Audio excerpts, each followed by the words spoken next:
Сайн байцгаана уу? Өнөөдөр та бүхэнд зориулж миний ярих кино бол ямар ч дайн дулаан байхгүй, ямар ч хиймэл оюун ухаан, өндөр технологи, буу зэвсэггүй зарим нэг хүмүүст өөдгөртэй санагдаж магадгүй тийм нэгэн кино. За тэгээд ийм өөдгөртэй киног яах гэж цаг зав гарцсан байж бусад хүмүүст үзүүлэх гээд байгаа юм бэ гэж зарим нэг ухаантай хүмүүс асууж магадгүй л дээ. Надад угаасаа хариулт нь бэлэн байгаа. Кино маань мэдээж гол дүртэй. Тэр нь эрэгтэй. Тэгээд тэр залуу маань маш хүнд хэцүү, бараг л гуйлгчин гэж хэлж болох үс амьдралаас боловсролын тусламжтайгаар салахыг хүсдэг. Киноны үйл явцад тэрэндээ үргэлж хоёр сонголт гарч ирсээр байна. Үннийг сонгох уу, худлыг сонгох уу гэсэн. Гэр бүлээсээ өвлөж авсан шудраг зангийн хаачаар тэр эцсийн мөчүүртэл ээж аваахаа зааснаар үнэн байх гэдэг замыг сонгодогч энэ нь манай залуугийн нөхцөл байдлыг улмал дордуулсаар байдаг. Мэдээж киноны төгсгөлд хариулт нь байгаа. Нэг юм нэмээд хэлчихэд энэхүү бүтээлийн бас нэг нь надад таалагдсан зүйл бол бодит явдлаас сэтүүлсэн. Дээрээс нь Монгол хүмүүст яг тохирсон хэний ч хэлж чадаагүй нэг санааг маш тодорхой гаргаад ирчихсэн байна. За тэр ч яг энэ киног би хаанаас олсон бэ гэхлээр IMDb байдаг шүү дээ. Тэрний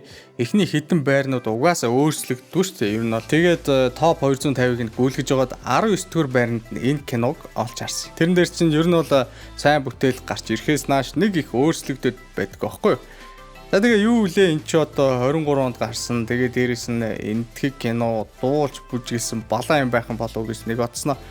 Дуулсан ч бүжгэлсэн ч сайн л болоод энд орсон байж дараагийн. Хайж байгаад орс хэл дээр байхаар нь үзсэн. Ёстой л 19 дэх байхаар чанартай бүтээл болсон байл. Юу энэ Parasite зүгээр тэргийн март. Энтхэг кинонод үндсэндээ бол сайн кинонод олон байдаг л да. Гэхдээ надад бол энэ хамгийн ихээр таалагдсан. Би бүр төгсгөл нь ойртож байгаа мэдээд энэ киног хэд бол хэдэн цагаар дуусахгүй үргэлжлүүлээд л үзээд байхаар юм байна гэж дотроо хүртэл бодоод амьдсан. Үзэж байх үеийн сэтгэл маш өндөр байсан болохоор яг ярих гэхээр аман дээр нөгөө гой өгнүүд нь бүгдээрээ чихэлцгээгээд гарч өгөхгүй юм л да. Тэгэхээр жинхнээсээ л тасарчихсан кино байсан учраас миний үгэнд итгэхэд зүгээр л бичлэгээ зааш нь үргэлжлүүлцгээе.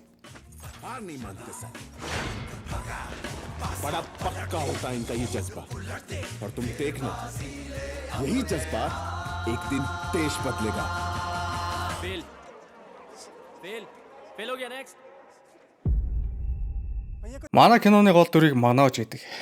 Тэр аав ээж, ахынхаа эхнэр, дүү эмээтэйгийн цуг энэтхэгийн нэгэн хотод даруухан нэгэн байшинд аж төрөн амьдран суудаг. Аав нь тухайн хотын цагтаа ээж нь гэрийн гизэгтэй, эмээ нь тэтгэврийн хөгшин. Ааваас нь босод тухайн гэрийн бүх хүмүүс ерөнхийдөө хар ажил хийж хорвоогийн бор өдрүүдийг гэдэс затгалан өнгөрүүлэхийн тулд зүтгэдэг. Маножийн аав бага охиныхоо хичээлийг давтуулах зуртан би зорилгодоо заавал хүрнэ. Ухарч нэцнэ гэсэн ойлголт надад байх. Гэсэн өгүүлбэрийг олон удаа түүнээр хэлүүлж байгаа харагдана. Энэ айлын уур амьсгалыг эвдэж гаднаас тэдний зочин ирдэг. 2 хоногийн өмнө Рамвир ажил дээр өөрийнхөө даргаыг ядуу иргэдийнхээ идэх хоолноос хумслаж хувьдаа завшиж байгааг эсэргүүцээд ямар хөгийн новш болохыг нүүрэн дээр нь хилээ зогсохгүй. Өмсөж явсан углаашаа нэг нэгээр нь цууруулаад өөдөөс нь шидчихсэн юмсан ч. Үүнийхээ төлөө тэр одоо халагдах тушаалан гардан авч байна.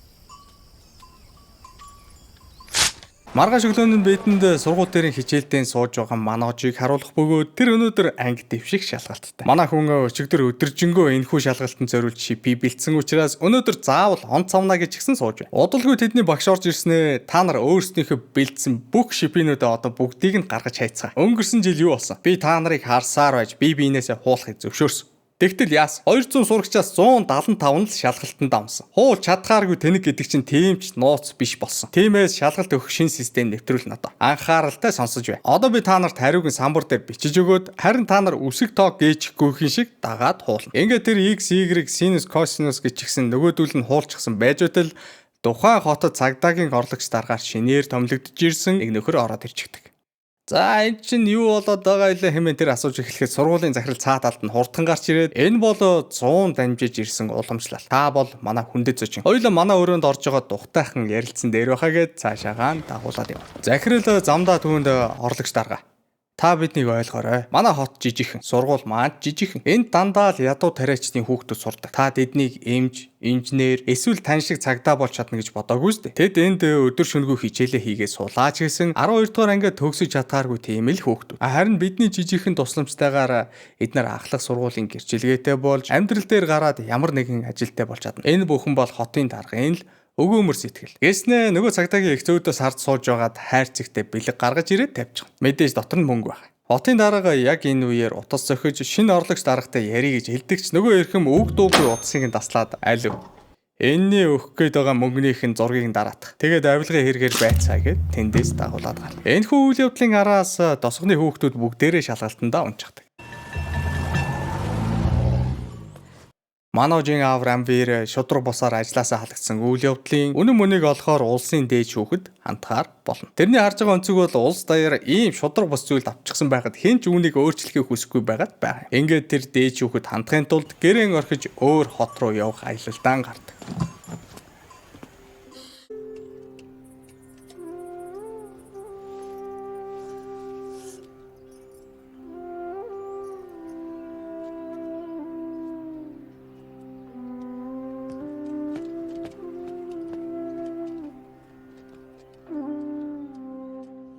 Бүгдээрээ ажил хийгээд өдрийнхөө хоолыг арай гэж залгуулдаг. Айлын амьдралд нэгэн ч ажилгүй болчхоор хоол хүнсний дутагдал, анхдагч хэрэгцээний хомсдол гараад ирэх нь ойлгомжтой. Хоосон хонохгүй тулд ах トゥ хоёр рикша хэмээх одоо манайхаар бол микроавтобусны үйлчилгээ явуулж эхэлцгээдэг. Ахын жолооч дүүнд кондуктор юм. За тэгээд ах トゥ хоёр рикшагаа бариад хэдэн өдөр нилээд ашигтай ажиллаж байтал гинэт нэг нөхөр замыг нь хааж гарч ирээд эндээс цаашаа та нар явах хүмүүсийн автобусан суулга. Тэд нар хотын даргын автобусаар үйлчлүүлэх болно гэж хэлдэг. Угсаа хотын дарга нь эндээ бол баг хаан. Тэрнтэй хинч маргахгүй маргааж сайн үзэх. Маножи ах үүнд ихэд дургуйцдаг. Угсаа хинч дургүй шүү дээ тий. Арай гэж амьдрах гээд ядчих чинь нэг пиццаа гарч ирснэ. Одоо эндээс зайл би наатгаж хийн гэхээр. Тэгээд угаасаа нөгөө нөхрийг ахын таавчгаад тайлж ирснэ. Нүүрэн дундуур нь хоёр сайн буулгаж аваад хотын дарга маргыг тоож байгаа ч юм байхгүй цаашаага яваадаг. Энэ үлдээгээд өлөө манай хоёр мэдээд цагдаа дээр очдог. Хүн зодсон гэдэгтээ биш зүгээр л хотын даргаыг мөнгө олоход нь саад болоод байсан учраас тэр. Цагдаагийн хэсэг дээр ах トゥ хоёрыг нөгөөдөл нь таниад эцэг шиг омглон амьтад байхна гээд эхний өдрөөсөө л аавтай таардаггүй байсан болохоор нөгөө хоёрыг чинь учир зүггүй зодож эхэлв.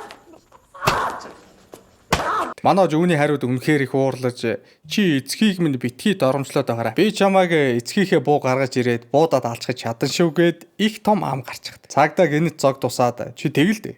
Чи чаддаг юм бол тийг. Яваад бууга авчир. Өнөөдөр хин нөхөө энд үзчихье. Чи намайг буудахгүй бол би ахыг чинь буудна гэхэд манож эхлээд дотроо жаахан эргэлцдэгч хар хурдаараа тэндээс гарч.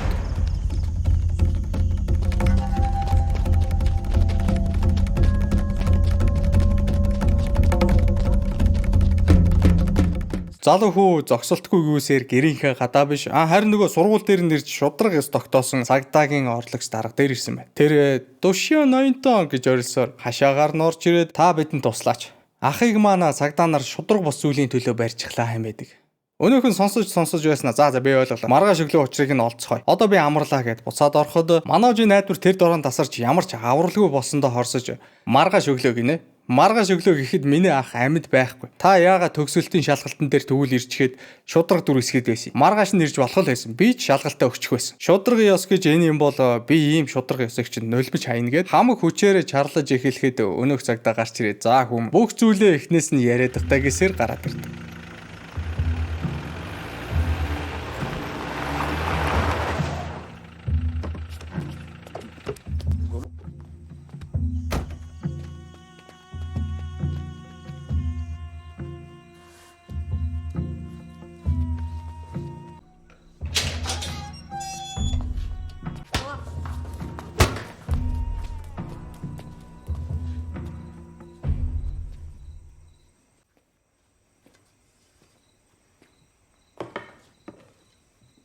Өөр дүнд нь манайж ахыгаа шоронгоос суллаж энэ бүхний учрыг олж чадна. Дараа нь өнөөх цагдаа ядарсан хоёр хүүг гэрт нь хүргэж өгөхөд манайж замдаа орлогч дарга руу биширсэнүүдээр гэртээ харин харьтлаа ширтсээр байна. Цагдаатай ярих боломж гарах болгонд ахын түүнээс аль бидний машины талаар асуугаад гаач гэх боловч манайж яг асуухтаа ирхмэ.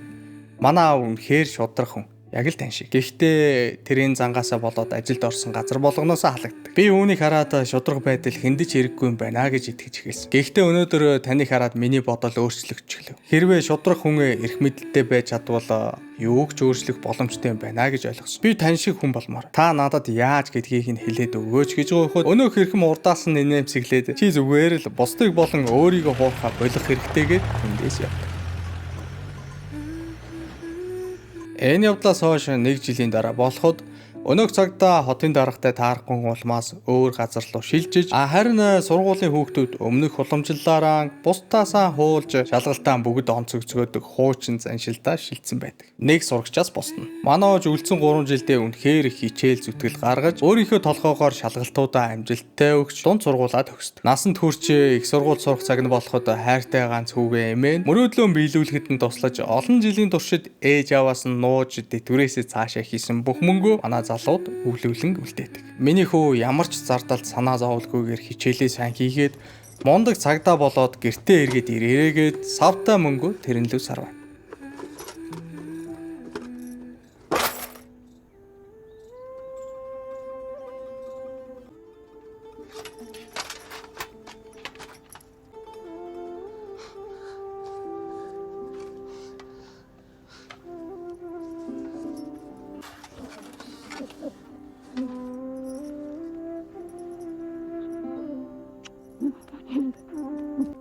За ингээ манайч хүү зүнхэн өрөөд бусдын ладал эрдэм номын мөр хөөхөөр Валер хот руу явах унаан суудаг. Тэр нэг хүүхэд эмэгтэйгийн хажууд суугаад өөрийнхөө ирээдүг их л гэгээлгээр төсөөлж жинхэнэ алаад өгнө гэсэн бодолтойгоор аялан эхлүүл. Зорьсон газартаа манайч унтаагаараа ирдэг. Ирчихсэн үгээ сандалд ороосоо зүнхэн авах гэтэл харин цуг явсан эмэгтэй нь тэрний эд зүйлсийг бүгдийг нь хулгайлаад буучихсан байхан тэр.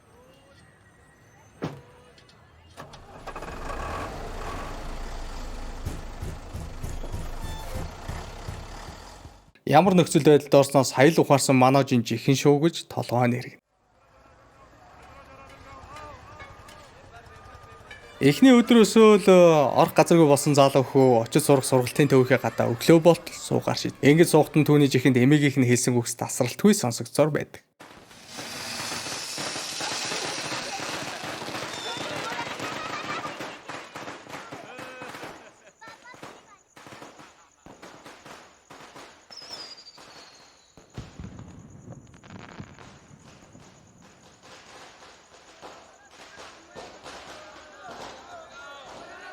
Уртуудаа шинэ өнгөрч өглөө болоход манайч нөгөө газар руу хамгийн түрүүнд ороод хэдэн цагаас өнөөдрийн хичээл эхлэх вэ гэж асуудал чи ч одоо юу вэ? Улс даяараа чиний асуугаад байгаа мэрэгчлэр оюутан бэлтгэх байчихсан. Манай улс дампуурлын ирмэг дээр санхүүжилтгүй болсон. Өнөөдрөөс манайх татан богдож байна гэж зогсож байна. Энэ явдлаас хойш манайч гудамжинд 4-5 хоногийг өнгөрүүлж яа харгаа нэг л сайн олохгүй дэмэл бусдыг өлнөсөн. Нэг өдөр тэрний өлсөглөн ухаан санааг нь бүрэн эзэмдэж цайны газар руу алхаж ороод эрхмээ. Та надад жаахан хоол өгч тусуулаач. Би өлбөрч өглөө. Хариуд нь би таны хий гэсэн болгоныг хийе гэж хэлэхэд хүргэн. Нөгөө хэрхэм цаашаага нэг тохиолдолд тавгтай хоолыг манай залуугийн урд авчруулдаг. Манай ож энэ цайны газарт нэг хүнтэй танилцсан. Тэрний амьдралд маш чухал өөрчлөлт авчрах нэгэн хүнтэй. Энэ залууг Панди гэдэг. Тэр түүний хоол идэж байгаа ширээн сууж байх өгөөд манай залууг өрөвцөндөө чи шалгалт өгөхөөр ирсэн юм байна те. Би чиний энэ хоолны мөнгийг чинь өгчих. Би ч бас шалгалт өгөхөөр ирсэн. Одоо тэгтээ өөр хот руу өөр шалгалт өгөхөөр юм. Энэ шалгалтыг өгчихвэл би бүр өндөр албан тушаалын цагдаа болж чадна гэхэд манайш тэрнээ шууд л нүдэн сэргээд намайг дагуулад явчихаач гэж гуйдаг. Хоолныхоо мөнгийг ч өгөх чадaltaгүй амтныг дээлийн явна гэж зүтгэж байгааг нь харсан нөгөө хоол өгдөг ах уу. Чи тэрэнд замын зарлаа яаж өгөх гэж байгаа? Биеэрээ төлгөр шийдээ юу те. Чи тэгээд бас очиод хаана байх гэж байгаа юм бэ гэж үргэлжлүүлэхэд манай залуу өрөвдөлтөй царай гаргахаас өөрөөр юу ч хийж чаддаг. Панди хэсэг зурт яахаа мэдэхгүй зогсонгоо манажийн өдрөө санамсаргүй хараад амжвал тэрний дотор шатаж байгаа их хүсэл халуун илчээрээ төндөж байдаг. Ингээд хэсэгээ хугацааны дараа манайч шинэ айцтайгаа хамт зорьсон газарт анх хөл тавь. Ирэх замдаа цагдаагийн офицер болно хэмээн тасралтгүй цаг гарan ярьж байсан манайч их хотод хөл тавьж сурагчдын хотгонд ирсэн дээрүүдээ нэг чүг амнаасаа гаргах юм байждаг. Тэр шууд л өөртөө итгэлгүй болж энд хэдэн сая сурагчид байна. Би яаж эднэртээ өршөлдөх юм бэ гэж ихсэн зогсож байна. Миний оюутан байхдаа ганц сайн ойлгож авсан нэг зүйл байдаг л да. Яг боломж олсон дээр нь хэлчихэ те. Энэ киног үзэж байхад тэр санаа маш тодор гарч ирээд байсан байхгүй юу? Тэр нь юу ихлээр шууд жишээнээс эхэлчихсэн. За жишээ нь хятад те 1.4 тэрбум хүн. Тэндээс жил болгон 40-оос 50 сая хүүхдүүд шинээр оюутан болдог гэж байгаа байхгүй юу? Дараа нь энэ жил энтхийг хятадын хүн амаараа үзээд дэлхийд 1-р орсон баг. Бас л жил болгон 40-50 сая оюутантай. 50 сая оюутантай өрсөлдөө ер нь ямар байх вэ гэж бодож байна. Салбар сая-саяараа жигцэн. Тэр дунд нь яхан мэдхгүй хүмүүс байгаа л да. Гэхдээ ихвсрээд 100 мянга. Хэрвээ чи хичээлээ сайн хийж бүх юмаа мэддэг, номныхоо хуудас болгоныг цээжилчихсэн гэж бодоход ихвсрээд 100 мянган хүний дээр гарна гэсэн. Цаана дахиад яг чам шиг 900 мянган ярцаасан пистанаар байгаа гэж боддоо. Энд дан ганц хичээлээ сайн мэддэг байгаа дагалт. Дээр нь чи хилтэй байж дахиад ядаж 100 мянган дээр гарна. Эсвэл 10 мянган дээр гарах юм. Энэ мэтлээ хичээлээ сайн хийхээ хажуугаар давхар ямар нэг чадвартай, өөр салбарын мэдлэгтэй, авьяастай байж тэд нар хоорондоо өрсөлдөг юм шиг байна. Юу ч мэдгүй пистануудад бол ямар ч орон зай байхгүй харагдаж байгаа. Тэгэхэд Монголд харъя л та за. Хүн ам нь 25 оны байдлаар ердөө 3 сая 600 мянга. Эндээс жил болгонд 100 мянган хүн шинээр оюутан болдог гэж байгаа байхгүй. Энд бол зүгээр хичээлээ сайн ид, гэрийн даалгавраа сайн идэг байхад л хангалттай болоод явж байгаа байхгүй. Зүгээр л номныхоо хууц болгоныг үг үсэггүй зээжлэхэд хүссэн сургуулаа зүгээр нүдэн анчаар жигчэн ургаараа нясалж байгаа таам заа. Энийг бодохоор цөөхөнтэй орон төрх азтай байгааз бүх юм намархан. Ихэнх салбарт нь цөөхөнтэй өрсөл. За энэ ч яг тэ кинондаа бүгдээр эргээд орцгоо. Яахан мэдгүй байгаа Маножийг тухайн шалгалтанд дээлид ирээд 8 жилийн туршид бэлтэж байгаа. Гаори химээх нэгэн хүн дээр найзууд нь авч очдог. Тэр өөрөө шалгалтандаа бэлтгийхээ хажуугаар шинэ ирсэн оюутнуудад зөвлөгөө өгч аль болох хурднаар зөв чиглэлд нь оруулдаг. Маножийн өгөх гээд байгаа шалгалт ерөнхийдөө 3 шаттай. 4 удаа өгөх боломжтой. 4 удаа өгөөд тэнцэхгүй бол 3 шалгалтаа 4 удаагийн оролдлогоор өгч чадахгүй л тэгээд дахиж хизээж ийм шалгалт өгөх боломжгүй. Тэгээд киноны маань нэр болохоор 12 fail гэсэн байсан шүү дээ.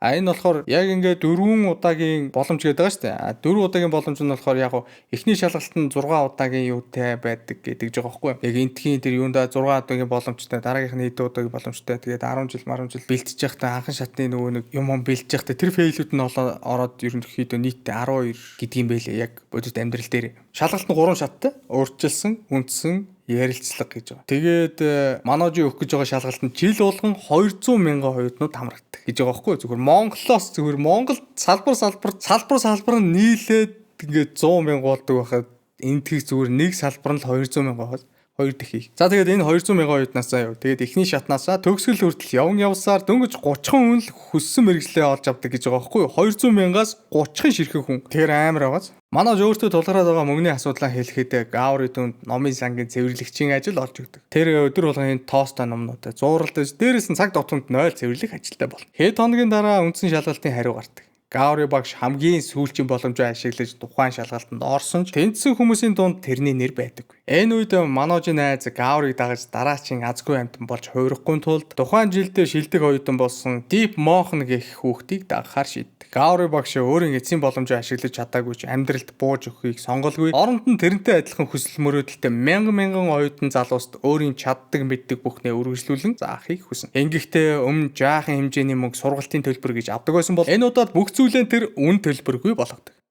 Энэ хугацаанд Манож өдөр шөнөгүй суралцсаар анхны урьдчилсан шалгалтаа өгдөг боловч унчихдаг. Багш нь тэрний хариуг сонсоод готрох хэрэггүй хүм. Рестарт хийгээд дахиад чинээр улам хэрч хүчтэйгээр суралц хэмээн багш хийсэн түнд урам өгнө. Энэ рестарт гэдэг үг ба штэ. Энэ багшийн брэнд үг байхгүй юу? Хизээч битгий бууж ялагдсан ч улам их хүсэл тачаалтайгаар эргэж ирээ гэсэн утгатай. Манож өөрийн амьдралдаа рестарт хийж дахин нэг жил номын сан 0 цэвэрлэж хажуугаар нь хичээлээ хийж Гаори багштай бас боломжоороо туслана. Нэг өдөр тэр кофе хүргэж яваад тухайн жилдээ хамгийн сайн сурагчаар тодорсон Deep Mohan гэх залуугийн хүрээлэл донд орж ирнэ. Нөгөө залуу нь аль дээр маш том зэрэглэлийн офицер болчихсон дагаж явдаг хүүхдүүдтэй өөрийнхөө мэддэг чаддаг бүхнээ зааж өгч байна. Маножиг тэр хараад за кофе маань ирчихлээ. Зөөгч кофегаа аваад ирэхдээ манай хүний найз Панди тэр дунд сууж тааран хэрхмээ тэр зөөгч бишээ миний найз Манож тэр бас урьдчилсан шалгалт өгөх гээд бэлдэж байгаа юм а гэснээр өнөөх залуу Маножоос уучлалт гуйгаад би энэ үйлдэлийнхээ төлөө чамд өртөө боллоо. Хэрвээ чамд тусламж хэрэг болвол надад мэддэг дээрээ хэм хэлдэг. Deep Mohan үнэ хэрэгтээ Маножийг маш ихээр өрөвдөж тэгжээлсэн ч манай залуу тэрнийг нь ойлгодоггүй. Хөдөөний бор залуу маань нар сарыг ялгалгүй цаг минут тутамд суралцаж байсан ч эхлэхээсээ ахуулаад л ялагдах нь тодорхой байсан тулаан руу орчихсон байна. Маножи найз 2 хүнтэй хамт Гаоригийн цайны газарт ирдэг. Тэрнтэй хамт ирсэн нөхөр Гаориг цай аяглаж байх хооронд энэ хөдөөнөөс ирж байгаа нөхдүүд өөрсдөө төрийн албаа хайчаад болно гэж итгээд хэд бол хэдэн жилээр хот бөглөөд яваад ах юм те. Тэдэрт ямар ч орон зай ер нь бол байхгүй шүү дээ. Тэгэд өөрсдөө жинхнээсээ чадахгүй байна гэдгээ ойлгоод ирэхээр амиа зоогохын тулд дээлид ямар нэгэн хар ажил хийгээд үлдчихдэг. Уул нь эртгээ ямар ирээдүй өөрсдөө нь хүлээж байгааг нэг харцдаг бол гээд яриагаа үргэлжлүүлэхэд Гаори хажуу талаас нь чиний ярьж байгаа бүхэн чинь үнэн. Хинч маргахааргүй. Тэд нар сүргээрээ дээлид ирээд та нарын автобус гал тэргийг чинь дүүргэж байгаа нь үнэн. Гэхдээ тэднэрт дэвтэрч авах мөнгө байхгүй. Аав ээж нь туйлын ядуу. Тэд нар амьдрахын эрхээр такси барьж гудамж талбай цэвэрлэж жижиг зүйлс дамлан зардаг. Тэдний эцэгийнхээ өдрийн халуун наранд яг л миний эцэг шиг хөдөлмөрлөдөг. Тэгсэн ч гэсэн хүүхдүүдэд тэд үнэтэй сургууль коллежид сургаж чаддаггүй. Тэдэнд цагийн багш үнэтэй сургалтанд хоолны мөнгнөөс илүүчлэх алтар хитэн заасан байдаг. Дөрвөлдсөн их хүсэлтэй ч үнэнд гүйцэгдээд ирэхээрээ тэд сэтгэлдээ үлдсэн жаахан цогоо унтраачихгүй тулд өдөр шөнөгүй суралцаж хар бор ажил гололгүй хийж зорьсон зорилгодоо хүрэхийн төлөө хүнд хэцүүг ажирлгүй тавдаг. Тэднийг улсын шалгалт гэдэг үг л өглөөсөр идэг. Энэ их хүсэл эрмэлзэл ямар нэгэн үнэтэй дээд сургуульд бий болдоггүй юм аа. Энэ бол сая энтхийг эцэг эхчүүдийн найдвараас урган гардаг зүйл. Энэ бол тэдэнд байгаа ганц баялаг нь. Дураараа тэднийг битгий доромжлоо гэснээр Гаури багш яриагаан тусгадаг. Өнөөдөр бол Маножийн 2 дахь удаагаан урьдчилсан шалгалтаа өгөх өдөр. Тэр өнгөрсөн хугацаанд өдөр нь номын санд ажиллаж оройн нь суралцсаар байсан бөгөөд 1 жилийг хий дэмий өнгөрүүлээгүй гэдгээ батлаж харуулах цаг нь ирчгээд байгаа юм. Сурсан мэдсэн бүхнээ хэл гаргаж хэрэндээ л хариултуудаа сайн бүглэж явуулсан Манож олон удаа унаж олон дахин давтаж өгнө гэсэн сэтгэл зүйтэй болсон учраас нэг их хүлээлтгүйгээр шалгалтын хариугаа сонсох гээд очино. Тэгтэл тэр урьдчилсан шалгалтанд тэнцсэн хүмүүсийн дунд өөрийнхөө нэрийг олж хараад нүдэндээ ч итгэдэггүй. Гаури багш нь ч энэ үед тэрний хажууд хамт байна. Тэр Маножоос ч илүү баяртай байгаа харагдана. Манож, чи одоо үндсэн шалгалтнаа бэлтгэхийн тулд сайн багш олж авах хэрэгтэй гэж тэр зөвлөх бол хамгийн сайн найз нь өөрөө шалгалтнаа тэнцээгүйч бас л тэрний өмнөөс баярлаж түүнд чи дээлид ирсэн цагаас л наад цамцтайгаа явлаа. Мань ч чамд бэлэг болгож шин цамц авч өгнө хэмээн хэлдэг. Энэхүү явдлын маргаашнаас Манож шууд л дараагийн шатны шалгалтнаа бэлдэж эхэлнэ. Тэр сайн сургалттай тэгтээ боломжийн үнэтэй газар хайж явсаар гадуур рекламдаа сүйд болоод байгаа нэгэн товчон дээр очдог. Та бүхэн 21 болон түүнээс дээш наснд хүрсэн бол амар 111 гэсэн промо кодыг хийгээд анхны цэнэглэлтэндээ 150% бонус аваарай. Өвн ханшиг нь асуугаад өөрийнхөө мөнгийг тоолж үзвэл талд нь ч хүрэхээргүй шинжтэй байд. Гэхдээ Манож иймхэн зүйлд ухарч няцдаг хүн биш болохоор сургалтын төвийн захирлаас гуйсаар байгаад өөртөө байгаа бүх мөнгөө өгөөд тэгэд үлдсэн төлбөрөөр тэдний ажил хийж төлөх тохиролцоонд хүрч чаддаг. Тэгээд тэд удаагүй байж байтал манай залуугийн ардаас тэрний сууж байсан сандал дээр нэг охин аавтайгаа цуг орж ирээд суучих. Тэд хоорондоо сургалтын төвийн талаар ярилцаж байх хооронд Манож аль хэдийн шинэ ажилд орчихсон хан туурга мөн өлгөөстэй байсан хэдэн зургнуудыг бараг цоолох шахам зөвлөж эхэлв. Ингэж явахдаа тэр өнгөрсөн жил шилдэг сурагч болсон Deep Mohan-ы зургийг олж харав. Тэгээ Манож Deep Mohan-ыг ямар ч сургалтын төвд сураагүй өөрийнхөө бор толгоогоор шалгалтаа өгснийг мэдэх учраас хадагтай. Deep Mohan энд сурж байгаагүй штэ. Та нэг л андуураад байх шиг байна хэмээн тэнд сууж байсан бүх хүмүүс сонсогдохоор чангаар хэлээд ажихна. Бүсгүй жаахан сандарч тэрэн дээр хурдхан дөхөж ирээд чи ч одоо юу хуцаад байгаа юм бэ? Би наадхан чинь мөнгө төлж рекламада тоглосон. Чи зүгээр олон юм донгосоод байлгүй урдах ажилла хийгээд эргэж ирээд нөгөө бүсгийн урдаас хараад суу. Тэнд байсан бүх хүмүүс гайхаж нөгөө бүсгүйч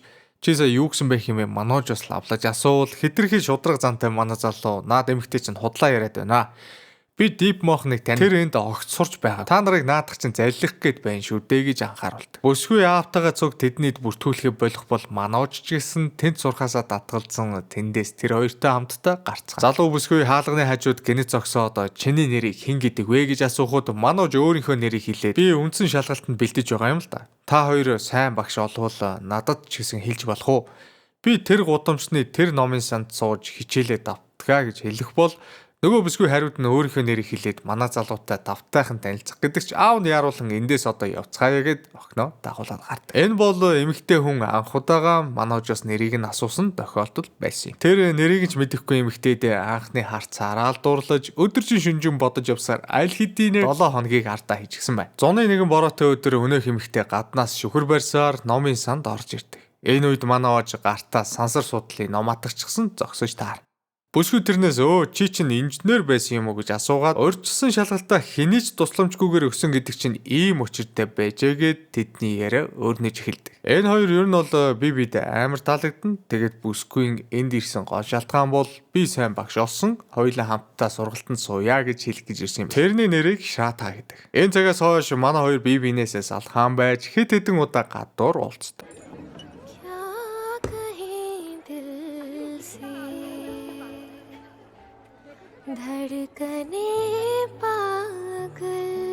Жизнь Абдула Калама.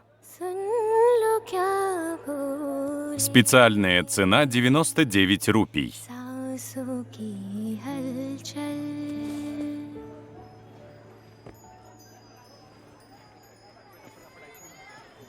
मसूरी होठों से जो कहे तुम लबों से बोलो ना तितलियां जो Шарадха, будешь чай? Да, Сейчас принесу. तुम नजर से बोलो ना हौले से बोलो ना चुपके से बोलो ना बोलो ना привет. Где ты была? बोलो भी Секунду. बोलो ना Счастливого Дивали. Шарадха, как я могу принять это? Просто. सुन लो क्या Спасибо. Ты знал, что Абдул-Калам занимался под уличным фонарем? Я очень хотел прочитать эту книгу. Спасибо тебе. Пей чай, а то остынет. За тебя.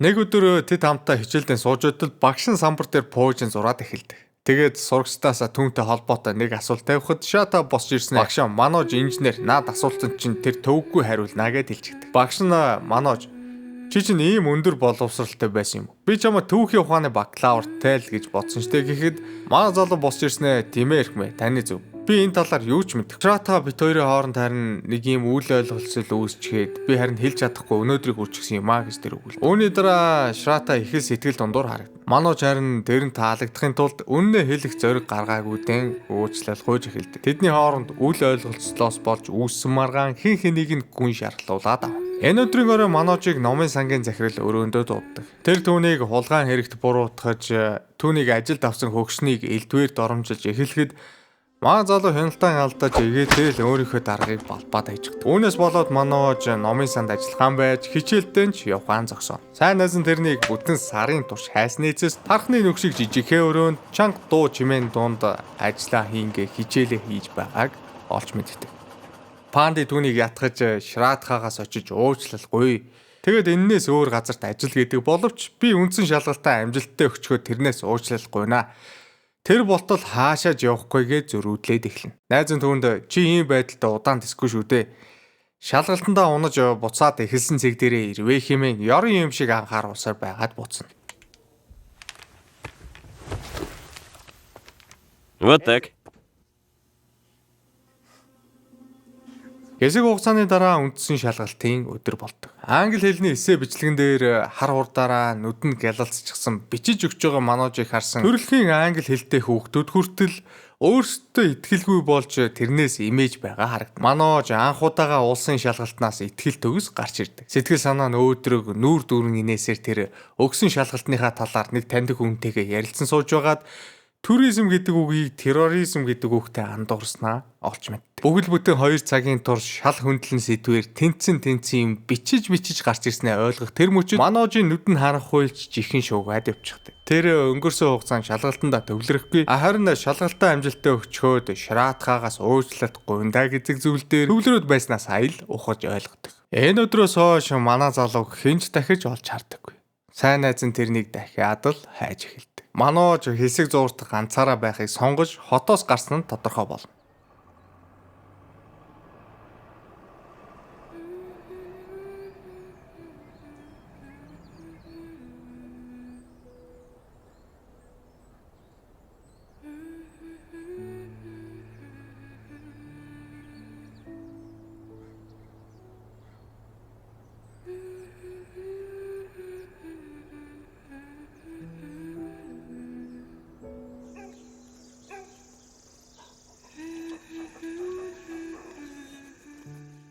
Тэр өндөр уулсаар алхалж хад асхыг дойрсоор нэгэн айлын хаалган дээр тулж ирдэг. Тухайн гэрээс хүн гарч ирэхэд сайн байна уу?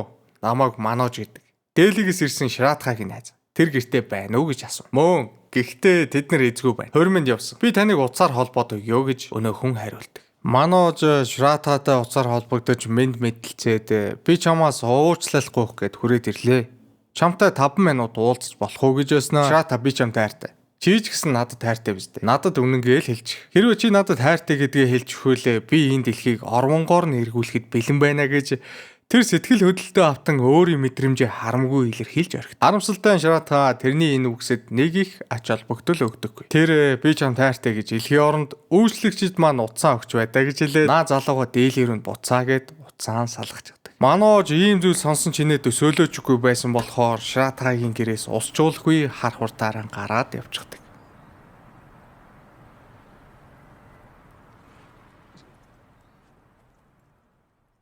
Энэ явдлын дараачаар Манож олон жил ирээгүй гэртээ ирэхээр шийддэг. Тоглож өссөн гудамжаараа ороод ирэхэд нь түүнийг нэг таниланд тосч аваад анд минь өнгөрсөн хугацаанд чи хаана байсан юм бэ? Чи ирсэн чинь сайн хэрэг боллоо хэмээн нэг л учир битүүлэх нүүрэн дээрээ нэг юм хэлэх гээд байгаа юм шиг мөртлөө цаагаараа хэл зүрхлэхгүй зоригн дутаад байгаа нь илт харагдана. Маножийн зүн совин нэг л муу яран зүйлсээр дүүрч гэрлүүгийн хурдан алхалдаг. Ах トゥ нар нь тэрнийг харсандаа хил баяртай байх боловч эмээ хаана байгаа юм бэ гэдэг асуултын дараачаар тэдний нүүрэнд хинэмсэглэл салхинд хийсэх өвсний ширхэг адил замхан отно. Харамсал гүнгээр дүүрсэн тэдний харцнаас хэн нэгэн гэртээ эргэж ирээгүй явсан нь илт мэдрэгддэг. Эмээ нь ер нь бол нас орохын өмнө Манож битгий хэлээрээ сэтгэл санаа нүүмрээд хичээлээ хийж чадхаа байжхнаа гэд хажууд байгаа хэдтэй загсан юм бэл. Аавд нь ч гэсэн энэ тухай хэлүүлээгүй байдаг. Аав нэрээ шудраг өсний төлөө тэмцэх гээд дээч үгэд хамтаар явсан шүү дээ. Кино эхлэхэд тэгээд одоо хүртэл гэртээ эргэж ирээгүй баг. Эргэж гэртээ ирээд сэтгэл санаагаа тайвшруулах гэсэн биш нулимсаар сормуусаан тэр чиглэж гуниг харуулслаар сэтгэлэн тэр дүүргэдэг.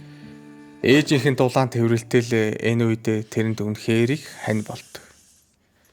Дараачийн удаа ирэхдээ цагдаагийн хувцастай гэртээ орж ирээрэй гэсэн ээжийнхэн захиж хэлсэн үгс Маножийн цээжинд дахин нөгөөдөө итгэлийн галыг ноцоож өгнө.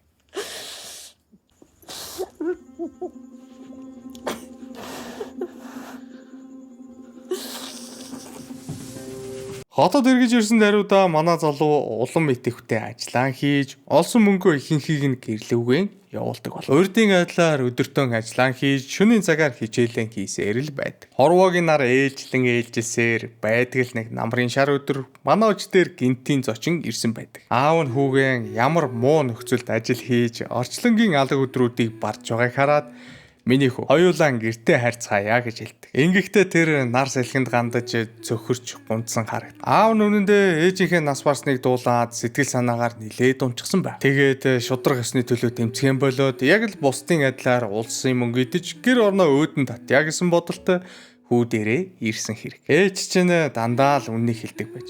Чи бол тэнийг амтна шүү гэж. Би одоо л үнийг ойлгож байна. Өөрийнхөө шудраг зангаас болоод гэр бүлийн сүрүүлээд хайжглаа би. Ингэж хэлэхдээ тэр нүдэндээ дүүрэн нулимстай харагдана. Манож аавынхаа зөвхрөнгөө барсан байгааг хараад түүнийг тайвшруулж тэрэнд урам зориг өгөх нэг сайхан дурсамжаа хуваалцсан. Тэр ааваа санаж нүгэд би хизээч бууж өгөхгүй. Өөрийн зорьсондоо заавал хүрнэ гэж тэрний охиндоо хэлж байсан үгсийг Манож аавдаа дахин нэг удаа сануулв. Ингэснээр туйлдаа хүртэл ядарчихсан байсан хөөрхийр тэмцлэн үргэлжлүүлэх урам зориг авч итгэл дүүрэн буцаад шүүх рүүгэн яв. Аав хүү хоёр эндээс хоёулаа зорьсон зорилгодоо хүрэх хүчтэй эрмэлзлэлтэй болоод салцгаад. Энэ үйл явдлын дараа Манож улмал эрч хүчтэй ажиллаж өдөрт 15 цаг гурил дээрэмдэж 6 цагт нь суралцаж үлдсэн 3 цагт нь унтаж байв. Гэхдээ сүүдрэнд хүртэл ядарч туйлдмаар их ажиллаж байгаа хүн ямар завандаа ямар ухаанаар хичээл ном сурах вэ? Хэдий хичээж байгаач, хэдий бүх боломжоо ашиглаж байгаач үр дүн багтай л байгаад байна. Манож нэг өдөр найзтайгаа цуг лекцэндээ сууж байтал харж явдаг бүсгүй тэдний танхимд ороод ирдэг. Бүсгүй нэг хүнийг хайж энд ирсэн нь ойлгомжтой. Тэрэнд магадгүй бодох хугацаа хэрэгтэй байсан байх. Шрата өнгөрсөн удаад гаргасан өөрийнхөө хөгийн үйлдэлтэн уучлал гуйгаад би тэгж хэлснийхээ 1 минутын дараа л залгахад чи явчихсан байсан. Би үнэхээр бүдүүлэг тэнэг байсан гэтэл Манож дотроо үнэхээр их гомдолтой байгаач бүдүүлэг байсан чинь харин ч би баярлаж байгаа. Одоо хайр дурлал хөөж явдаг цаг биш. Хичээл номондоо төвлөрөхгүй болоо том хариуцлага үүрсэн гэдгээ би мартчихсан байна гэж тэр хариулдаг. Шрата ер нь бол нөгөө саяны Панди гэдэг найзаас нь аавынхын тухай, эмээгийнхэн тухай, гэр бүлийнхэн тухай, тэгээ манай хүнийг ямар хархны нүгшиг газар ажиллаж амьдарч байгаа тухайд бүх зүйлийг нь олоод мэдчихсэн Хоёулаа нэг газар давтаахан ярилцэлдээ Манож гэж гуйдаг. Ингэж хэлэхдээ тэрний нүдэнд хөнгөн нулимс гүйсэн байна. Манож бүсгүй хэлснийг тоож байгаа ч юм байхгүй. Хоёулаа урьдчилсан шалгалтын дараа уулзъя гэж хэлээд түүнийг орхив. Энэ шалгалтанд ихтэй 2 сарын дараа. Ингэснээр манай хүн ажиллаач хийж хичээлэж нэг хэсэгтээ шаргуу давтдаг. 2 сарын дараа шалгалтын хариу гарах өдөр ирсэн байна. Маножийн найз 3 дахь удаагийн шалгалтанд давнаж ганцхан боломжтой үлдэх бол манай гол дүр шалгалтынхаа хариуг сонсохоор тэнд ирээгүй байдаг. Шрата сэтгэл санаа нь тиймэрхүү байгаа Пандигаас Манож хаана байна? Тэр урьдчилсан шалгалтанд тэнцчихсэн байна. Тэр өөрөө энэ тухайга мэдэж байгаа юу гэж асуусан. Манай хүний гурилын гүйлдүр дээр ирнэ. Шрата Маножийн ажилдаг газарт ороод тэрнийг ямархуу орчинд аж төрж байгааг нь өөрийн нүдээр хараад жаахан зочирддаг. Тэгээд Манож чамд баяр хүргэе. Чи тэнцчихсэн байна гэтэл нөгөөгч нь өөртөө итгэлтэйгээр би харин өөрийнхөө хариултуудыг номноос шалгаж үзье. 98 оноо авсан хүмүүс дараагийн шалгалтанд орохоор байсан. Тэгсэн чинь би 200 асуултнаас 164 асуултыг зөв бөглөсөн. Харж байгаа сте. Яг ийм байдлаар би үндсэн шалгалтаа өгчихнөөгээд яг жаахан хүүхдийн гинэн харцаар тэрний нүд рүү хараад инээдэг. Шрата хариуд нь үндсэн шалгалтын дээр бөглөх, сонгох нэг ч асуулт байхгүй. Чи асуултаа уншаад өөрөө хариултаа бичнэ. Чи цагаа зөв хуваарлаж зохих ёсоор шалгалтандаа бэлдэж чадахгүй л бол гэхэд Манож би чаднаа л гэдэг. Панди чамайг энд өдөрт 15 цаг ажиллаж гэрэлж байхгүй харанхуй өрөөнд хичээлээ давтдаг гэсэн. Чи яаж ийм байдалтай үндсэн шалгалтаа өгөх гээд байгаа юм? Надад ганцхан хүсэлтэй. Энэ ажлаа л болчих. Надад жаахан мөнгө байгаа. Чи хэрэглэж болно гэхэд мөнгө асуудал бишээгээд Манож зөрүүдлэж эхэлдэг. Яг ч мөнгө хэрэггүй бол яах гэж энд ажиллаад байгаа. Намайг Масуригаас эргэж ирэхэд хоёулаа урьдчилсан шалгалтын дараа уулзнаа гэсэн. Хичээлдээ бүх анхаарлаа хандуулнаа гэсэн. Тэр чинь одоо хаана вэ? Хичээлэл хийлдэ гэхэд Манож хариуд нь чи бид хоёр шаал өөр хоёр ертөнцийн хүмүүс. Ээж маань хүний өхөр хариулж амь зуудаг. Ах маань янз бүрийн ажил хийж амьдралдаа нэмэр бол. Аав ямар ч үр дүнд хүрэхгүй хахуулын тэмцэл дээд шүүхтэр эхлүүлчихсэн. Миний нуурын дээр харин маш том хариуцлага ирчихсэн. Шрата энэ бүгдийг ойлгож байгаа чи яаж энэ харанхуйд хичээлээ хийх гээд байгаа юм бэ гэхэд аав маань хэлэхдээ гаднах харанхуйгаас биш өөрийн доторх харанхуйгаас айж яваарай гэж сургадаг байсан. Доктор Абдул Калам хүртэл сурагч байхдаа гудамжны гэрлэнд ор хичээлээ хийдэг байсан. Надад харин энд өөрийн гэсэн чийдэн байна хэмээн эвтэхнэр Шратагийн бүх асуултанд ганц үгээр хариулчихдаг. Тэрэнд өөрийн гэсэн чийдэн байх нь байсан ч үндсэн шалгалтын өдрүүд болоход Манож 20 асуултнаас арай ядан, чадан ядан дөнгөж 12 асуултыг нь зөв хариулж чадсан байна. Ингэснээр шалгалтын албан ёсны хариу гарах өдөр Манож Кумар Шарма өөрийн 3 дахь боломжоо алдаж үндсэн шалгалтанда унсан байдаг. Одоо тэрэнд ганцхан боломж бий. Шөнийн 2 цагт Шрата Манож хоёр Гауригийн рестарт нэртэй цайны газарт цаашдаа яах хийхин ярилцаад сууж байна. Тэгтэл тэдэн дээр үдшилгнээс халамц уу Панди хурч ирээд манай энэ саяхан үндсэн шалгалтандаа тэнцсэн. Тэр яагаад тэнцснийг мэдэж гин үү та нар? Тэрэнд ямар нэгэн сэтгэл санааг нь үүмэлээд байдаг Шратга байхгүй болохоор л Шрата чи бити гомдоорой. Гэхдээ Манож та хоёр дээлид уучраагүй байсан бол Манож аль хэдийнэ энэ шалгалтуудыг ядах хэмгүй өгчихсөн байна. Манож би чиний төлөө л энэ бүгдийг хэлж байна. Чи ядаж хэн нэгэн болох хэрэгтэй. Тэгэхгүй бол тэр чамайг удахгүй хаяад яваад өгнө. Ямар ч эмэгтэй азгүй амьтантай хамт байхыг хүсдэггүй л байхгүй юу? Чи над руу хар та. Жишээ нь чи энэ эмэгтэйтэй 10 жилийн дараа таарлаа гэж бодъё. Тэр чамаас асуув. Хонгорхон Манож минь чи ямар ажил хийдэг вэ гэж асуувал чи юу гэж хариулах вэ? Би өдөрт 15 цагаар гурилын үйлдвэрт ажилдгаа гэх үү? Эсвэл би ахтайгаа цуг рикша барьдгаа гэх үү? Тэр чамаас хэрвээ ийм хариулт сонсвол 2 минут ч хүрэхгүй хугацаанд чам руу нурууга харуулах бол. Гээд үргэлжлүүлж байтал Шратга босоод явчих. Панди харин ард нь тэр хэлээ өстэй бүр 2 минут ч хүрэхгүй байгаа үстэйгээд үлддэг. Манож мэдээж Шратгагийн ардаас босч яваад тэрэн дээр очиод чи надад хэрэгтэй байна гэхэд эмэгтэй нулимсаа алгуурхан арчаад Манож чи надад хэлсэн үгээ санаж байна. Хэрвээ чи надад хайртай гэд хэлчихэл юм бол би энэ хорвоог орвонгоор нь эргүүлэхэд бэлэн байна гэж.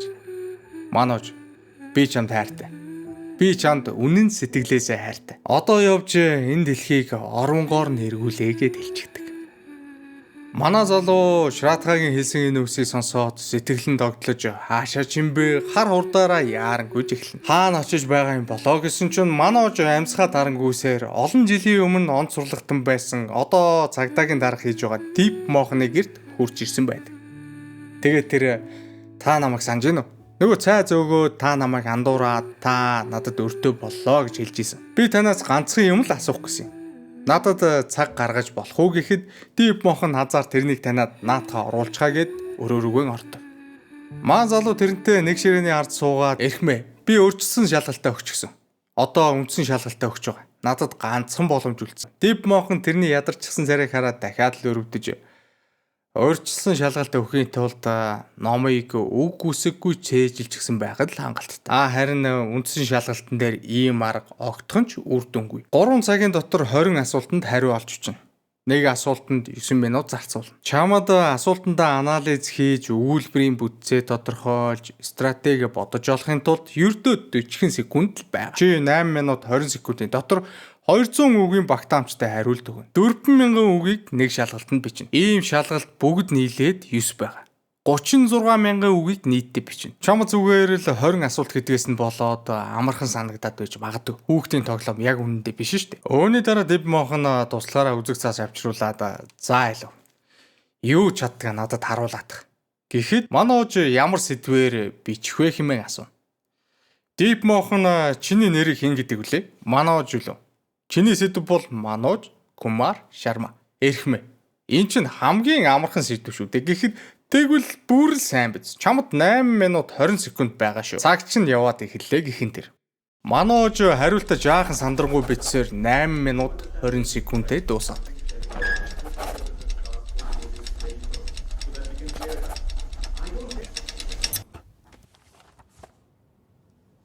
Дип мохон хурж ирээд тэрний бичсэн зүйлсийг хараад чамд эн чинь амархнаас амархан гэдээсэн биз дээ. Чи өөрийнхөө талаарч бичиж чадаагүй шүү. Хамгийн амархан сэдвэрээ эрхэн үгч эвлүүлж чадахгүй. Чи яаж юм байж ч олон улсын харилцааны талаар, дотоодын аюулгүй байдлын талаар, нийгмийн харилцаа засгийн газрын талаар 200 үг бичих гээд байгаа. Би чамайг доромжлох гээгүй шүү. Чи үүнийг чадахгүй юм байна. Эртхэн өөр ажил олж хийгээд тэр яваад өгдөг. Манож эргэж ирээд Гауригийн цайны газрын ширээ сандлыг зөөнгөө тэрнтэй ярилцаа зогсож байтал Гауриг инэт чи наа сандлаа хай. Иймэрхүү юм хийхээ одоо зогсоо. Нөгөөх нь бүр гайхчихсан юу болсон бэ гэж асуувал чи иймэрхүү юм хийгээд яваад байвал шалгалтаа өгч чадахгүй. Одоо бол. Хэрвээ чи цай зөөж гурлийн үйлдвэрт өдөржингөө ажилласаар байвал чи амьдралдаа юунд ч хүрч чадахгүй. Яваад миний өрөөг сул. Маножийн юмнуудыг тийшээ оруул. Тэрэнд цаг тухайд нь хоол хийж өгч байгаа. Манож чи харин одооноос эхлээд зөвхөн хичээлдээ л анхаар. Цаймаа зөөдөг, гурил тэрэмддэг ажлаа март. Би гэр бүл чинь мөнгө явуулна. Манож үгүй Гаури хаа тэгж болохгүй штэ гэхэд би чамд үйлчилгээ үзүүлээгүй. Ажилд орохоор чинь бүх мөнгөө хоёр нуглаж авна. Үгүй хаа ингэж болохгүй штэ гэхэд Гаури чимээгүй бай. Дахиад нэг л үг хэлвэл би чамайг энд оршуулж орхино шүү. Чи юу гэж бодоод байгаа? Чи ганцаархнаа энэ бүхэндээ тэмцээд байна гэж бодоод байгаа юм. Энэ бол мөнгөгүй ядуу гэр бүлтэй суралцах боломжгүй хэдэн 100,000 оюутнуудын тэмцэл. Бидний ядаж нэг нь л энэ бүхний дээр гарчих бол бид нар бүгдээрээ ялах гээд. Одоо хүртэл энэ бүхнийг ойлгохгүй байвал халаад хайчихсан шүү. Гэснээр Манож Гаурийг тэрж авдаг. Энэ шүн Манож анх удагаан ард нь хичээлээ хийж болохоор ширээтэй, тайван амарч болохоор ортой бол. Харин маргааш өглөөнөн тэр секунда мэртэй болдог. Шрадгагийн аав охиндоо үнийг бэлгэлсэн бөгөөд Шрадга энийг ашиглах нэг л дүрэн байгаа. Хичээл хийж байхдаа л түүнийг дараарай. Өөрийгөө хуурч болохгүй шүү. Босохдоо зогсоо. Энэ 16 цаг ажиллах ёстой. Үлдсэн 8 цагт нь чи амар. Одоо хичээлээ хийж эхлээгээд тэрэнд удаан саад болохгүй тулд Шрадга секунда мэрээ ажилуулад яваад өгдөг. Манож галзуу хүн шиг удаан хугацаанд суралцсаар сар өдрийн баримжаагаа алдчихна.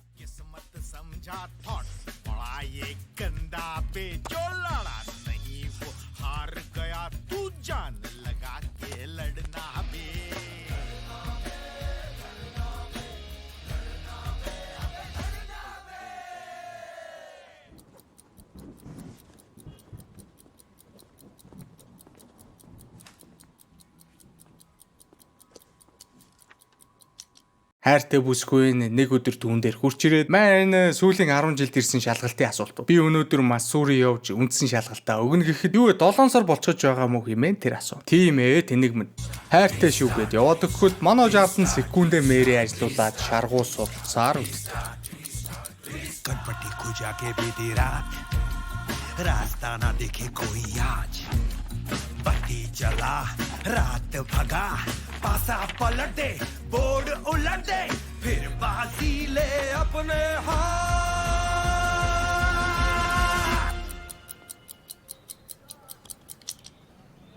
Манож, Гаури хэд хоногийн дараа дээшээ Манож руу гарч ирээд сэрээрээ залуу минь.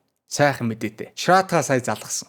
Тэр үндсэн шалгалтандаа тэнцсэн. Дараа сард тэр ярилцлаганд орно гэсэн. Би гэрийнхэн чинь сая мөнгө явуулчихад ирлээ. Гэхдээ чи надад 2 дахин нуглаж өгөхөө мартваа гэд тоглоом шоглоом хийгээд тэр өнгөрдөг. Манож өөрийн эрчүүчийг зөвхөн сургалтандаа зарцуулсаар дахин 1 сарыг ардаан хийхэд Шрата гинэт залгаж би ярилцлаганда тэнцэж эхлэе. Би чадлаа гэд Маножид хамгийн түрүүнд хэлнэ. Хэсэг хугацааны дараа Манож гэсэн үндсэн шалгалтаа өгөх болоход тэр хуудас бүрийг маш анхааралтай эргүүлж тойруулан цэг таслал бүрийг адалгүй уншиж дип мохноос олж мэдсэн 40 секунд 8 минут 20 секундын арга барилаан маш амжилттайгаар хэрэгжүүлж чаддаг. Хариу гардаг өдөр Панди бараачсан царайтай юм аав руугаа залгаж "Ааваа би сүүлчийн боломжийг алдчихлаа. Тэнцээгүй байна. Намааг уучлаарай" гэж зогсож байх зуурд ардаас нь манай залуу гарч ирээд "Панди, алуу уцаа өгч дөө. Шратаараа залгаат. Би тэнцчихсэн байна" гэд инээд ч гэсэн зогсож байна. Түүнд одоо сүүлчийн шат болох ярилцлага үлдсэн. Панди аавтайгаа ярилцах болгондоо л ихэд сэтгэл дундуур үлддэг. Тэр өнөөдөр өмнөхөөсөөж бүр дор байдалтай байгаа. Маножд Панди тэнцэнд нь баяр хүргээд "Маа энэ утас гэснэ. Чи ядаж миний тэнцсэн үгүйг асуучж болсонгүй юу? Би тэнцээгүй байна. Гэхдээ энэ чамд угаасаа хамаагүй сте. Би чамайг өсөж өгөх гээд вокзал дээр зогсож байх чинь хоолны мөнгөийг чинь төлсөн. Чамд зам зааж наашаа чирч авчирсан. Би чамд толгой хорогдох байр хүртэл олж өгч тусалсан. Наад өмсөж байгаа цамцыг чинь хүртэл би чамд авч өгсөн. Тийм байхад миний шалгалтандаа ямар дүн авсан чамд ямар ч хамаагүй байгаад байдаг. Энэ уцаар ярмаар байна уу те? Битгий гордгээд тэр яваад өгдөг. Хамгийн сайн найз нь хармын сэтгэлгүйгээр тэрний зүрхийг зүсэх гэж нилээд хэдэн үг хэлсэн ч энэ нь манай залуугийн баяр хөөргийг үгүй хийхэд тийм ч хангалттай байдаггүй. Тэр Гауригийн цайны газар эргэж ирээд гэр бүлийнхэн рүүгэн залгаж үндсэн шалгалтандаа тэнцсэн гэдгээ хэлээд ээж аав ах дүү нараа баярлуулдаг. Тэгээ дараа нь хайртай бүсгүй Шратхаараа залгаж энэ баяраа хуваалцах гэтэл Шратхагийн ээж утсыг нь авснаа чамд баяр хүргэе. Шрата одоо эзгүй байна. Би тэрнийг ирэхээр чам руу эргүүлээд залгуулнаа гэд уцаан салгана. Энэ үйл явдал дуусч камер алгуурхнаар тэдний том өрөг бидэнд харуулхад ямар нэг зүйл болохгүй болчихсон юм шиг Шратха аавынхаа хамтаар утасны яриа чагнаад сууж байдаг. Тэр өөр хүнтэй сууж байгаа эсвэл эцэг их нь охиноо Манож шиг гуйлагчтай суулгахгүй гэж шийдсэн. Би л тиймэрхүү юм дотор бодчихсон. Манож өдрөөс хойш Шратхагийн дуудлагыг хүлээсээр Гауригийн цайны газарт орой болтол суучихсан байна. Тэр дотроо юу болсон юм бол доо яагаад залахгүй байгаа юм болоо хэмээн чив чимээгүй бодлого ширчихсэн байж үтэл эцэст нэг юм хүлээж байсан дуудлага нь ирдэг. Шратха найз залуудаа баяр хүргээд би чамайг ярилцлагаан өгөх чинь хамт байж чадахгүй юм шиг байна. Аав руу нэг танихгүй хүн залгаад намайг дээлээд байхдаа чамтай унтчихсан гэд хэлчихэж. Чив төрийн хоорондоо тийм зүйл болоог болохоор айх хэрэг. Аав харин танихгүй хүний үгэнд итгээд шалгуулна гэдэг байх юм. Надад санаа зовлгүйгээр ярилцлаганда сайн бэлдэрээгээд утсаан тэр салгадаг. Энэ ярианы дараа Манож Панди руу залгана. Тэгтэл тэрний утсыг нэг цагдаа авснаа. Ингэж нэг юм хүн залгадаг юм байж. Найз чинь том асуудалд орчихсон. Цагдаагийн хэлцээр байна. Ирээд батлан даалтаар аваа гэж хэл. Манож хар хурдаараа гүйсээр хэсэг дээр хурж ирэхэд Панди хар хөлсөд суулчихсан. Наадах чинь миний найз. Миний найз Манож гээд их л баяртай байгаа хараг. Панди ер нь бол аав цагдаа болох шалгалт өгөөгээд дургу зүйлийг нь хийлгээд байгаа гэд Манож анхнаасаа ярьдаг байсан байхгүй юу. Тэгээ өнөөдөр арх хөөж зориг ороод дээрэс нь ямар ч боломжгүй болсон болохоор би угаасаа тэр шалгалтанд чинь тэнцээгүй. Тэгээд надад цагдаа болох ямар ч сонирхол байхгүй. Би сэтгүүлч, сурвалжлагч болох мөрөөдөлтэйгээд хэлчихсэн байлээ аав руу. Цагдаагийн хэсэгт ирсэн шалтгаан нь болохоор олон нийтийн газар орилж хашгиран хараал хэлсэн цагдаагийн өдөс эсэргүүцсэн гэсэн зүйл заалттай. Манож өнгөрсөн хугацаанд өөрийн сурсан мэдлэгийнхээ тусламжтайгаар найзыгаа 5 минутын дотор цагдаагийн хэлцээс суллаж авдаг. Ингэхдээ тэр бүр Пандигийн торгуулд өгсөн 3000 рупийг цагдаагаас буцаагаад авчихна. Панди Анх удаага цагдаа нар авсан мөнгөө эргүүлж өгч байгааг харж байна. Чи бол жинхэнэ миний найз. Маа энэ утсаа хайртай бүсгүүдтэйгээ өдөржингөө ярмаар энтергээд дойл үсэрч эхэлтэл нөгөөх нь уцыг нь авснаа дуудлагуудыг нь шалгаж байгаад Шратагийн гэрийн дугаар тэр тунд нь байгааг олоод харчихт. Нөгөө будлааны эзэн ээж аавд нь худлаа мэдээлэл тараас нь нууцлаг ирхэн Панди болж таар. Манайч Пандид үнэхээр их уурлаж чи миний нүдэнд дахиж битгий үзэг дээрээ гөлөгмөн гэд яваад. Үүний ардуур Шрата харин эцэг эхтэйгээ уучраан ололцож би та нарын итгэлийг хизээж алдаж байгаагүй. Аава гууж ийн. Би Маножийн хажууд байх хэрэгтэй байна. Зөвшөөрчлөлтөө гэж өөлн донгоцоор аваад хайртай залуудаар яг ярьслах өөхөдөр нь амжиж ирч чаддаг. Панди өнгөрсөн хугацаанд шөнө нархиуж өдөр нь нойрсоор ямар зоригтой амьдраад байгаагаа ойлгохон болсон байдаг. Тэр догтсон заншлаараа өчигдөр оройныхоо нойрыг өглөө нь нөхөж байтал тэдний хаалган дээр Манож Шратха хоёр ирсэн байна. Хаалга онгоовгүй юу Манож чамд баярлаа. Чи байгаагүй бол би энэ хүртэл ирж чадахгүй байсан. Алдаа оноогүй найз нөхөд гэж юу байх вэ? Өдий хүртэл намайг дэмжиж миний хажууд сайн найз байсан чинь үнэхээр их талархаж байна гэж зогсож байдаг. Манай залуу ярилцлагын өмнө нилээд сандарсан харагдана. Гутал хувцсан тэрэнд таарсан ч тэрэнд нэг л духгүй байгаад байна. Шрата машин дотор нэгэн захиа гаргаж ирээд Маножд өгөхөд нөгөөх нь шууд задлаад унших гэдэг боловч Шратга хэрэггүй. Миний хажууд хэрэг. Ганцаараа байхдаа уншаарай гэд явуулдаг. Ингээд манай хүн ярилцлага өгөх газар дан ирдэг. Анх удаагаан эцсийн боломжоо атгасаар сүүлчийн шалгалтаа өгөхөр ирсэн тэр жигтэй ихэн их сандарч эхэлдэг. Тэрнийг нэг өвгөн хүлээлгийн тагмаас тосч яваад "Хүмүн чи 12 дугаар ангитаа 1 жил өнжиж байсан юм уу?" гэхэд "Би шалгалтандаа унчихсан юм аа" гэж тэр хариулдаг. Энэ нь болохоор нөгөө шипи бэлдэж ангийнхан нь бүгд онцтон авч яхад манай хүн нөгөө цагдаатай уулзчихсан. Өөрийгөө цаашдаа хуурахгүй одооноос зөвхөн өөрийн гэрчүүчээр шалгалтуудаа өгнө гэд өөрчлөгдөж эхэлсэн жил. Өвгөн хариуд нь "Би энд 40 жил ажиллаж хаана юу яаж болдгийг мэд. Чи шалгалтандаа унсан шалтгаанаа хэлэхдээ зүгээр л тэр жил эмээ маань нас барсан юм аа гэж хэлчих. Чамд дараа намар гэж захиад манай залууг ярилцлагын өрөө рүү оруулдаг.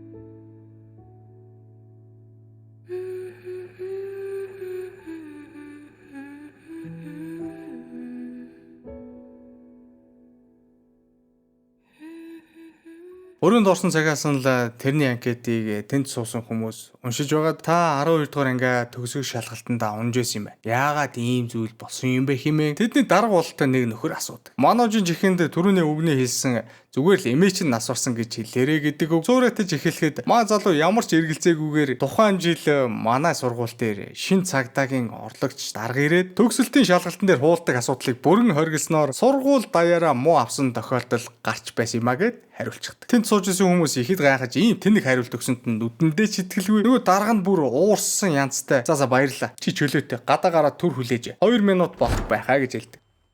Төрсөн цагаасаа л аавынхаа хэлж захиж байсан шудраг замаар тэр сурч хөдөлмөрсөөр өдий хөрсөн. Тэгтээ ийм чухал тохиолдолд ганцхан удаа худлаа хэлчих минь яалаадаа гэсэн хар усал Маножийн дотор төрж амьсгаан давчдаж эхэлдэг. Ингэж байхдаа тэр Шратгагийн захиаг гинэж санаад гаргаж ирээд уншина. Манож чи цагдаагийн дарга болсон ч бай, үгүй ч бай. Үйлдвэрийн ажилтан эсвэл цэвэрлэгч ерөнхийдөө ямар ч ажил хийж цаашдаа амьдэрсэн би үлдсэн насаа чиний дэргэд өнгөрөх бол чи надтай гэрлэх үү гэж тэр бичсэн байдаг. Энэ бол эмэгтэй хүн хайж явсан хүнээ олчихсон л бол өөрөө чиний өмнөөс гэрлэх санал тавина гэдгийн тод жишээ.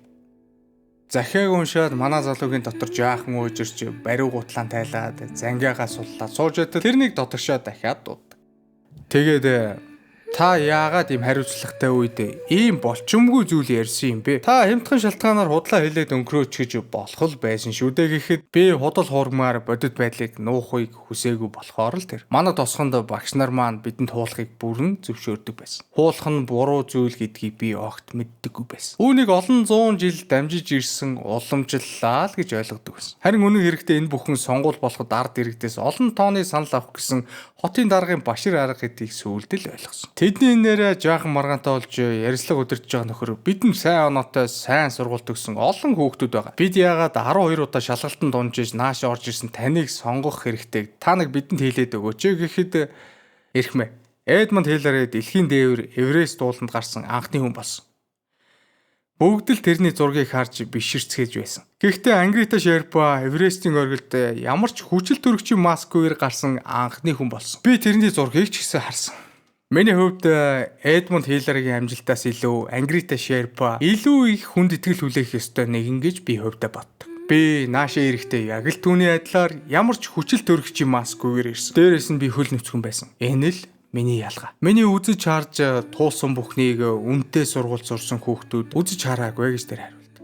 Манууж энэ үгний ардаас өөр нэг хүн энэ таны хэддэх орлого вэ хэмээн асуухад Манууж энэ бол миний хамгийн сүүлийн боломж гэж хариулахад та энэ удаагийн ярилцлаганд тэнцэхгүй бол цааш та цагдаа болох ямар ч боломжгүй болох юм байна. Манууж хариуд нь тийм ч сүртэй зүйл болохгүй. Би ялагдалд хизээж бууж өгөхгүй. Зорьсон зорилгодоо би заавал хүрнэ. Тэр болтол хизээж тайвшрахгүй гэж аавынхаа дүүдэн сургаж байсан мөртүүдийг тэр давтаж хэлдэг. Эмэгтэй энэ хариултыг сонсоод эн чинь таны сүүлчийн орлого. Цагдаа болж чадахгүй байж та яаж зорилгодоо хүрэх юм бэ гэтэл миний зорилго бол ганцхан цагдаа болоход оршоод байгаа юм биш. Цагдаа гэдэг бол зүгээр л нэг хэрэгцэл. Миний жинхэнэ зорилго эх орноо өөрчлөхөд оршиж байгаа. Хэрвээ би энэ шалгалтанд тэнцэхгүй бол өөр хэрэгслэр эх орноо өөрчилж чадна. Цагдаа болохгүй бол би тосгондоо эргэж очиод багш хийх бодолтой байгаа. Хүүхдүүдийг хуулахгүй байж шудраг замаар жинхэнэ мэдлэг олоход нь туслана. Ингэснээр тэд үлдсэн амьдралынхаа туршид ядаж шудраг зөв хүмүүс болж боловсролын тусламжтайгаар сайхан амьдарч чадна. Хэрвээ би ертөнцийг гэрэлтүүлэгч нар байж чадахгүй юм бол ядаж өөрийнхөө гудамжийг гэрэлтүүлдэг жижигхэн ламп байх болно гэд тэр яриагаан тусгадаг. Манужийн хэлж ярьж байгаа бүхэн нөгөө даргынх нэгдүг ярилцлага ихэлсэн цагаас л баг-багаар хүргээд байсан учраас тэр дүнд дургүй байгаагаа илэрхийлж тэг явж гудамжны гэрэл бол чамд амжилт хүсье гэсэн үгээр хөөрхий залуу өрөөнөөсөө үдэж гаргадаг.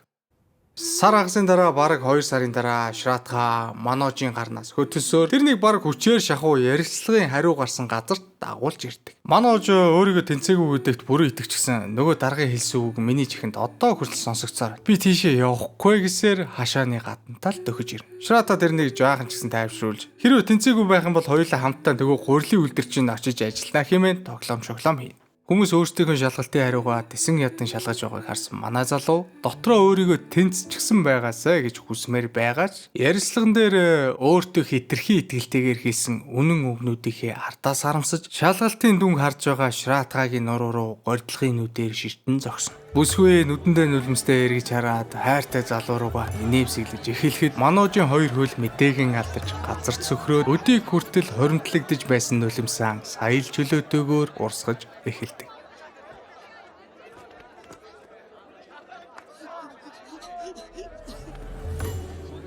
Яаралтай мэдээ Пандигийн анхны сурвалж. 12 удаа шалгалтандаа унсан номын сангийн зөвлөгч 0 дугаар гурилын үйлдвэрийн ажилтан миний хамгийн сайн найз Мануж Кумар Шарма цагдаагийн дээд чадны академид тэнцсэн байна. Тэр чадсан байна. Аав ээж гэр бүлийнхэн нь Манужийн шалгалтын хариуг сонсоод хөлн газар төрөхгүй баяртай байна. Ингээд Мануж инээч гисэн сууж байтал нөгөө сургалтын төвийн хүүхэн ирснэ. Энэ талаас нь дараа. Нөгөө талаас нь дараа. Одоо та босоод иргэснэ. Мануж Мэн 150,000 рупий. Чи ийшээ харж байгаад манай сургалтын төвд сурж байсан гэд хэлээд гэтэл Мануж инээж яснаа. Та ч одоо намайг мартчихсан юм. 3 жилийн өмнө би танахаас хөөгдөж байсан шүү дээ. Танах бол тийм ч сайн газар биш ээ гэд аваад тажигдаг. Хүүхэн нүүр хийх газаргүй болоод тэндээс зүгтаах шахам алга болдог. Энэ явдлаас 1 жилийн дараа нэгэн том цолтой хүн албаны машинаас буугаад душааны өрөөнд ороод иртэл тэр хүндэтгэлтэйгээр дээд албан тушаалтанда ёслоод зогсож байна. Мануж тэрний өмнө дөхөж ирээд энэ бол миний хормын хамгийн анхны урилга. Та намайг нэг л танихгүй байна да. Нэгэн цаг та надад чи худлаа хийлж бусдыг болон өөрийгөө хуурхаа болох хэрэгтэй гэж хэлж байсан. Таны тэр хэлсэн үгний ачаар би энд ингээд зогсож байна гэхэд нөгөө ачааны машин барьдаг хүүхэд мөн үгүйсээр тэд хоорондоо тэврэлтэн. Панди Манужийн хормыг шууд дамжуулж байна. Тэрний ахын ачааны машинд хотын дарга, цагдаагийн дарга болон тэрний үнэж туслахууд суучихсан ямар ч том даргын шинжгүүгээр бусдын дайдал энгийн иргэд болчихсон явцгааж байгаа үйл явдлаар энэ хүү кино маань дуустдаг. Ямар ч зүйлийг тууштай, шударгаар хийж яваа бүх хүмүүс хизээ нэгэн цагт амьдралаас өөрийн хүртэх ёстой зүйлсээ заавал авдаг шүү гэсэн хариултыг энэ кино бидэнд бүрэн утгаар нь харуулсан байна. За тэгээ монгол хэл дээр хаанаас үзхийг нь би сайн мэдэхгүй байна. Янз бүрийн кино сайтуудаар байж магадгүй олдвол заавал үзээрэй гэж хэлмээр байна. За тэгээ энэ түрээд энэ удаагийн дугаар өндөрлөж байна. Бичлэг таалагдсан бол лайк, subscribe хийгээрэй. Дараа уулзтлаа. Түр баяртай.